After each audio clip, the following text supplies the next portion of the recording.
Hi, my name is Kasey and I'm pastor at Water Street Church here in Guelph, and I'm doing a midweek devotional originally based on something that Nadia Bolz-Weber did on her website.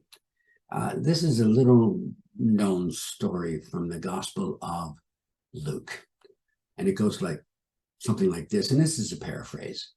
It was a Sabbath day. Jesus is teaching there in their synagogue. And a woman comes in who had been crippled for 18 years. She was bent over, face to the ground, been suffering like that for a long, long time. And it says that Jesus saw her and he calls her forward.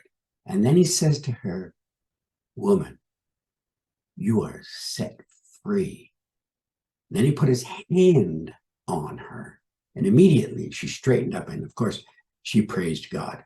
Now, the religious leaders there were indignant. And one of them says, the law says you have 6 days that you can work. 6 days you can come here and be healed, but not on the Sabbath. And Jesus responds, "You hypocrite. You would let out your ox or your donkey on the Sabbath for a drink of water. Should not this woman who has been bound up for 18 years be set free on the Sabbath?" Now, that's the story in Luke 13. But imagine, if you will, being at Water Street Church right here in Guelph, just a stone's throw from the University of Guelph. And it's Jesus there in the flesh, God the Son, infinite power, infinite knowledge. And there are thousands who have come to Water Street Church trying to get a glimpse, trying to see this Jesus, trying to get something, some connection, a nod, a smile, maybe an autograph, a picture, a video, something. And in this crowd, a giant crowd with thousands of people at Water Street Church, walks a woman bent over from a deformity all her life long. And Jesus sees her in the middle of this massive crowd, everybody wanting something. And he calls her over. Think about that. He sees her. You know what it's like to be seen?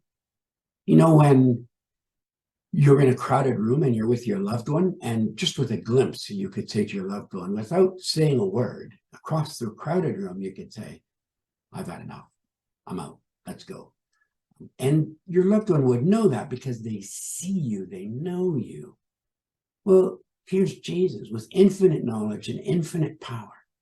And he sees her. He sees her pain. He sees her self-image, her frustration, her humiliation, her marginalization. He sees that she has been judged, discredited, and dismissed by the very religious community that he's visiting. He sees her, but he also sees her in her entirety. We know this because it says he called her a child of Abraham. Jesus saw she was one of them. She was a person who belonged. She was a person who mattered. She was a person who was credible and who was valuable and who was loved. So much so, Jesus knew she had to be restored. Should not you too be seen, be recognized, be restored? While all that sounds kind of amazing, a thought occurred to me as I read that as well. It could hurt. She had lived that way for 18 years. That was her identity. Ugly as it might have been, it's what made her hurt. And now it's gone. I wonder sometimes if it's a little bit like when I was a kid and I skated on my grandmother, who I call Beth. I skated on the pond outside of her property, and I'd be out there hours and hours. I didn't want to come in. I wanted to quit playing hockey. And of course, my feet would be frozen. And by the time I came in, I could hardly get them off. Oh my goodness. She would pick me up and put me on the kitchen counter next to the sink, and it would be full of warm water, and she would pull my skates off and my socks and then put my feet in the warm water, which felt so good. And she knew it would really be good for me, obviously. But it hurt. Oh man, when they thawed out, it hurts. But she never left. She didn't walk away and leave me there crying from the hurt. She stuck with me. She never left me until I was okay. Well, I think that goes to the message here. Should we too not be seen or touched or healed or restored?